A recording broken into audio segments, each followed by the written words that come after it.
Nombre, chapitre 16. Coré, fils de Jitséar et descendant de Kehath, le fils de Lévi, se révolta avec Dathan et Abiram, fils d'Éliab, et On, fils de Pélet, tous trois Rubénites. Ils se soulevèrent contre Moïse avec 250 Israélites, des princes de l'assemblée, de ceux que l'on convoquait à l'assemblée et qui étaient des hommes respectés. Ils se rassemblèrent contre Moïse et Aaron et leur dirent: En voilà assez. En effet, tous les membres de l'assemblée sont saints et l'Éternel est au milieu d'eux. Pourquoi vous élevez-vous au-dessus de l'assemblée de l'Éternel? Quand Moïse eut entendu cela, il tomba le visage contre terre.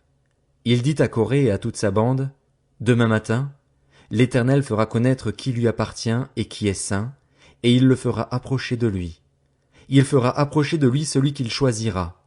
Faites ceci, prenez des brûle-parfums, Coré et toute sa bande. Demain, mettez-y du feu et déposez-y du parfum devant l'Éternel. Celui que l'Éternel choisira, c'est celui qui est saint. En voilà assez, descendants de Lévi.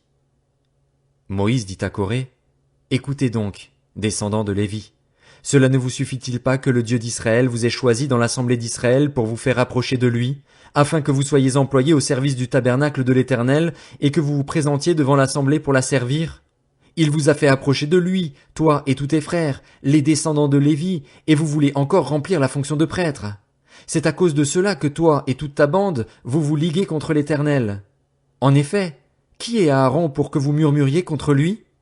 Moïse fit appeler Dathan et Abiram, fils d'Éliab, mais ils dirent: Nous ne monterons pas. Cela ne suffit-il pas que tu nous aies fait sortir d'un pays où coule le lait et le miel pour nous faire mourir au désert? Faut-il encore que tu domines sur nous? Ce n'est pas dans un pays où coule le lait et le miel que tu nous as conduits, ce ne sont pas des champs et des vignes que tu nous as donnés en possession. Penses-tu pouvoir rendre ces gens aveugles? Nous ne viendrons pas. Moïse fut très irrité et dit à l'Éternel: Ne prête pas attention à leur offrande. Je ne leur ai pas même pris un âne et je n'ai fait de mal à aucun d'eux. Moïse dit à Coré: Toi et toute ta bande, tenez-vous demain devant l'Éternel, toi et eux, ainsi qu'Aaron. Prenez chacun votre brûle-parfum, mettez-y du parfum et présentez chacun votre brûle-parfum devant l'Éternel. Il y aura 250 brûle-parfums. Aaron et toi, vous prendrez aussi chacun le vôtre. Ils prirent chacun leur brûle-parfum, y mirent du feu et y déposèrent du parfum, et ils se tinrent à l'entrée de la tente de la rencontre avec Moïse et Aaron. Coré convoqua toute l'assemblée contre Moïse et Aaron à l'entrée de la tente de la rencontre. Alors la gloire de l'Éternel apparut à toute l'assemblée, et l'Éternel dit à Moïse et à Aaron: Séparez-vous de cette assemblée, que je les détruise en un instant. Ils tombèrent le visage contre terre et dirent: Ô Dieu, Dieu qui donne le souffle à toute créature! Un seul homme a péché, et c'est contre toute l'assemblée que tu t'irriterais. L'Éternel dit à Moïse: Ordonne à l'assemblée de se retirer loin de l'habitation de Coré, de Dathan et d'Abiram. Moïse se leva et alla vers Dathan et Abiram, suivi des anciens d'Israël. Il dit à l'assemblée: Éloignez-vous de la tente de ces méchants hommes et ne touchez à rien de ce qui leur appartient, sinon vous seriez vous aussi supprimés à cause de tous leurs péchés. Ils se retirèrent loin de l'habitation de Coré, de Dathan et d'Abiram. Dathan et Abiram sortirent et se tinrent à l'entrée de leur tente avec leurs femmes, leurs fils et leurs petits-enfants. Moïse dit: Voici comment vous reconnaîtrez que c'est l'Éternel qui m'a envoyé pour accomplir toutes ces choses et que je n'agis pas de ma propre initiative. Si ces gens meurent comme le reste des hommes, s'ils subissent le sort commun à tous les hommes, ce n'est pas l'Éternel qui m'a envoyé.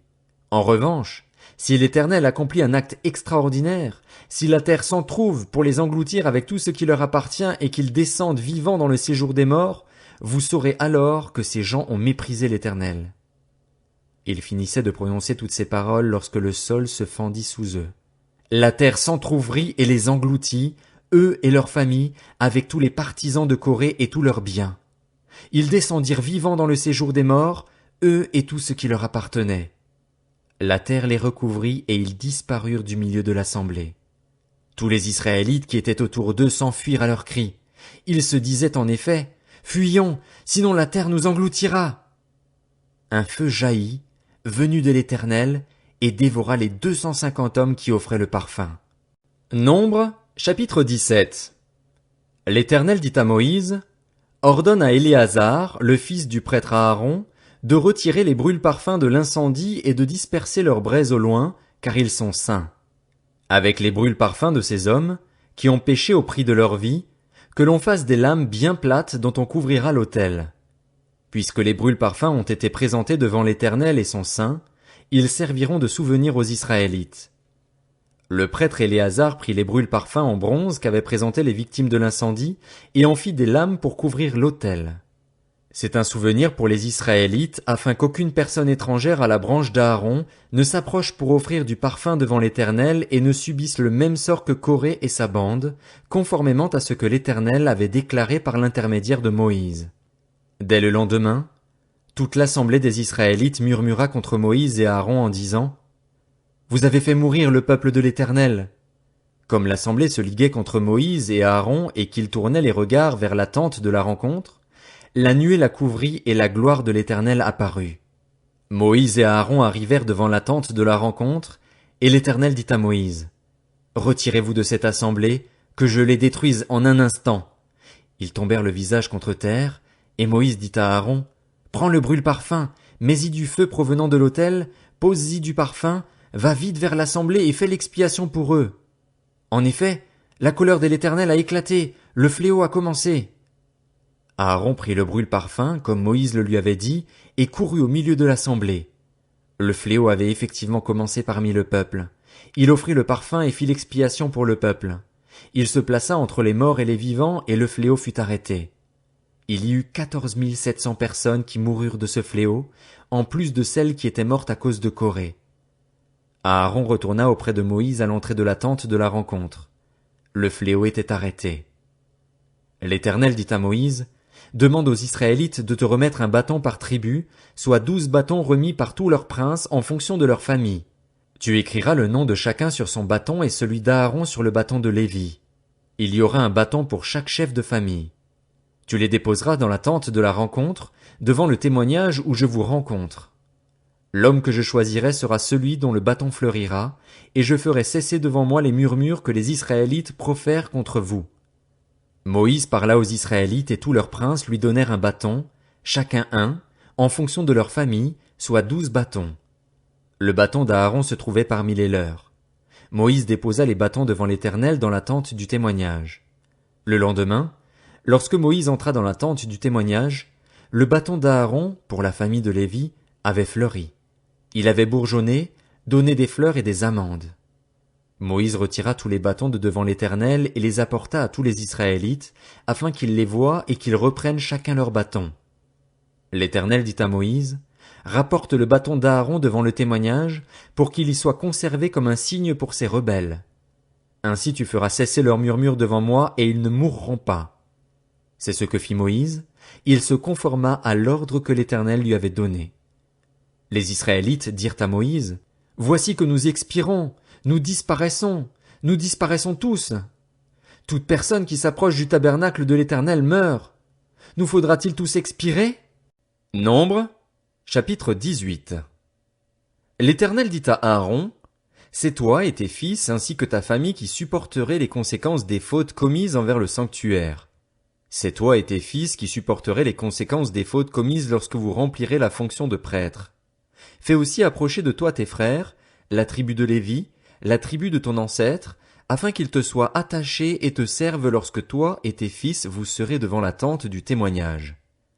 Ils seront à ton service et à celui de la tente. En revanche, ils ne s'approcheront ni des ustensiles du sanctuaire, ni de l'autel. Sinon vous mourriez, eux et vous. Ils te seront attachés et ils respecteront ce qui concerne la tente de la rencontre pour tout le service de la tente. Aucune personne étrangère ne s'approchera de vous. Vous respecterez ce qui concerne le sanctuaire et l'autel afin qu'il n'y ait plus de colère contre les Israélites. J'ai pris vos frères, les Lévites du milieu des Israélites, donnés à l'Éternel, ils vous sont remis en don pour faire le service de la tente de la rencontre. Toi et tes fils, vous remplirez la fonction de prêtre pour tout ce qui concerne l'autel et pour ce qui se trouve derrière le voile, c'est le service que vous effectuerez. C'est en pur don que je vous accorde la fonction de prêtre. L'étranger qui s'en approchera sera mis à mort. L'Éternel dit à Aaron: Parmi tous ceux que consacrent les Israélites, je te donne ce qui m'est offert à titre de prélèvement. Je te le donne, à toi et à tes fils, comme le droit que vous confère votre onction, par une prescription perpétuelle. Voici ce qui t'appartiendra parmi les éléments très saints qui ne sont pas brûlés au feu, toutes leurs offrandes, tous leurs dons, tous leurs sacrifices d'expiation et tous les sacrifices de culpabilité qu'ils m'offriront. Ces éléments très saints seront pour toi et pour tes fils. Vous vous nourrirez des éléments très saints. Toute personne de sexe masculin pourra en manger, vous les considérerez comme saints. Voici encore ce qui t'appartiendra, tous les dons que les Israélites présenteront à titre de prélèvement et en faisant pour eux le geste de présentation, je te les donne à toi ainsi qu'à tes fils et à tes filles par une prescription perpétuelle. Toute personne qui sera pure dans ta famille pourra en manger. Je te donne les premiers produits que les Israélites offriront à l'Éternel. Tout ce qu'il y aura de meilleur en huile, tout ce qu'il y aura de meilleur en vin nouveau et en blé. Les premiers produits de leur terre, ceux qu'ils apporteront à l'Éternel, seront pour toi. Toute personne qui sera pure dans ta famille pourra en manger. Tout ce qui sera voué de manière définitive en Israël sera pour toi. Le premier-né de toute créature qu'ils offriront à l'Éternel, aussi bien des hommes que des animaux, sera pour toi. Seulement, tu feras racheter le premier-né de l'homme ainsi que le premier-né d'un animal impur. Tu les feras racheter dès l'âge d'1 mois sur la base de ton estimation, au prix de 5 pièces d'argent d'après la valeur étalon du sanctuaire, qui est de 10 grammes. Mais tu ne feras pas racheter le premier-né de la vache, ni celui de la brebis ou de la chèvre, ils sont saints. Tu verseras leur sang sur l'autel et tu brûleras leur graisse. Ce sera un sacrifice passé par le feu dont l'odeur est agréable à l'Éternel. Leur viande sera pour toi, tout comme la poitrine pour laquelle on fait le geste de présentation et la cuisse droite. Par une prescription perpétuelle je te donne, à toi ainsi qu'à tes fils et à tes filles, toutes les offrandes saintes que les Israélites présenteront à l'Éternel à titre de prélèvement. C'est une alliance inviolable et éternelle conclue devant l'Éternel, pour toi et pour ta descendance avec toi. L'Éternel dit à Aaron, tu ne posséderas rien dans leur pays et il n'y aura pas de part pour toi au milieu d'eux. C'est moi qui suis ta part et ta possession au milieu des Israélites. Je donne comme possession aux Lévites toute dîme en Israël pour le service qu'ils effectuent, le service de la tente de la rencontre. Les Israélites ne s'approcheront plus de la tente de la rencontre, sinon ils se chargeraient d'un péché et mourraient. Les Lévites feront le service de la tente de la rencontre et ils supporteront les conséquences de leurs fautes. Ils n'auront aucune possession au milieu des Israélites, ce sera une prescription perpétuelle, valable au fil des générations. Je donne comme possession aux Lévites les dîmes que les Israélites présenteront à l'Éternel à titre de prélèvement. Voilà pourquoi je dis à leur sujet qu'ils n'auront aucune possession au milieu des Israélites. L'Éternel dit à Moïse, tu transmettras ces instructions aux Lévites. Lorsque vous recevrez des mains des Israélites la dîme que je vous donne de leur part comme votre possession, vous prélèverez sur elle une offrande pour l'Éternel, une dîme de la dîme. Votre offrande équivaudra, pour vous, au blé qu'on prélève de l'aire de battage et au vin nouveau qu'on prélève de la cuve. C'est ainsi que vous prélèverez une offrande pour l'Éternel sur toutes les dîmes que vous recevrez des Israélites, et vous donnerez au prêtre Aaron l'offrande que vous aurez prélevée pour l'Éternel. Sur tous les dons qui vous seront faits, vous prélèverez toutes les offrandes pour l'Éternel. Sur tout ce qu'il y aura de meilleur, vous prélèverez la portion consacrée. Tu leur diras, quand vous en aurez prélevé le meilleur, la dîme équivaudra, pour les Lévites, au revenu tiré de l'aire de battage et au revenu tiré de la cuve. Vous pourrez la manger n'importe où, vous et votre famille, car c'est votre salaire pour le service que vous effectuez dans la tente de la rencontre. Vous ne serez chargé pour cela d'aucun péché. En prélevant le meilleur, vous ne profanerez pas les offrandes saintes des Israélites et vous ne mourrez pas. Nombre, chapitre 19. L'Éternel dit à Moïse et à Aaron, voici ce que prescrit la loi que l'Éternel a donnée. Parle aux Israélites et qu'ils t'amènent une vache rousse sans tache, sans défaut corporel, qui n'ait jamais encore porté de joug. Vous la remettrez au prêtre Éléazar. Il la fera sortir du camp et on l'égorgera devant lui. Le prêtre Éléazar prendra du sang de la vache avec le doigt et il en aspergera 7 fois le devant de la tente de la rencontre. On brûlera la vache sous ses yeux. On brûlera sa peau, sa viande et son sang, ainsi que ses excréments. Le prêtre prendra du bois de cèdre, de l'hysope et du cramoisi, et il les jettera au milieu des flammes qui brûleront la vache. Le prêtre lavera ses vêtements, il lavera son corps dans l'eau, puis il rentrera dans le camp. Il sera impur jusqu'au soir. Celui qui aura brûlé la vache lavera ses vêtements et son corps dans l'eau. Il sera impur jusqu'au soir.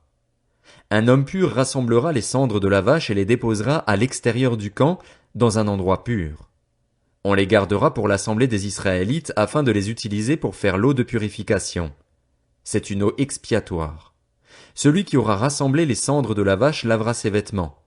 Il sera impur jusqu'au soir. Ce sera une prescription perpétuelle pour les Israélites et pour l'étranger en séjour parmi eux. Si quelqu'un touche un cadavre, celui d'un être humain quel qu'il soit, il sera impur pendant 7 jours. Il se purifiera avec cette eau le 3e et le 7e jour, et il sera pur. En revanche, s'il ne se purifie pas le 3e et le 7e jour, il ne sera pas pur. Toute personne qui touche un cadavre, celui d'un être humain mort, sans se purifier rend impur le tabernacle de l'Éternel. Elle sera exclue d'Israël. Comme l'eau de purification n'a pas été versée sur elle, elle est impure et son impureté reste sur elle. Voici la loi. Lorsqu'un homme mourra dans une tente, toute personne qui entrera dans la tente ou s'y trouvera sera impure pendant 7 jours. Tout récipient ouvert, sur lequel il n'y a pas de couvercle attaché, sera impur. Toute personne qui touchera dans les champs un homme tué par l'épée ou mort de manière naturelle, des os humains ou un tombeau, sera impure pendant 7 jours. On prendra, pour la personne impure, des cendres de la victime expiatoire qui a été brûlée et on mettra dessus de l'eau vive dans un vase. Un homme pur prendra de l'hysope et la trempera dans l'eau. Puis il en aspergera la tente, tous les ustensiles, les personnes qui sont là ainsi que la personne qui a touché des os, un homme mort de manière violente ou naturelle ou un tombeau. Celui qui est pur aspergera la personne impure le 3e et le 7e jour et il la purifiera le 7e jour. Il lavera ses vêtements, se lavera dans l'eau, et le soir il sera pur. Un homme impur qui ne se purifiera pas sera exclu de l'assemblée, car il rend impur le sanctuaire de l'Éternel. Comme l'eau de purification n'a pas été versée sur lui, il est impur. Ce sera pour eux une prescription perpétuelle. Celui qui fera l'aspersion avec l'eau de purification lavera ses vêtements, et celui qui touchera l'eau de purification sera impur jusqu'au soir. Tout ce que touchera la personne impure sera impur et, si quelqu'un la touche, il sera impur jusqu'au soir.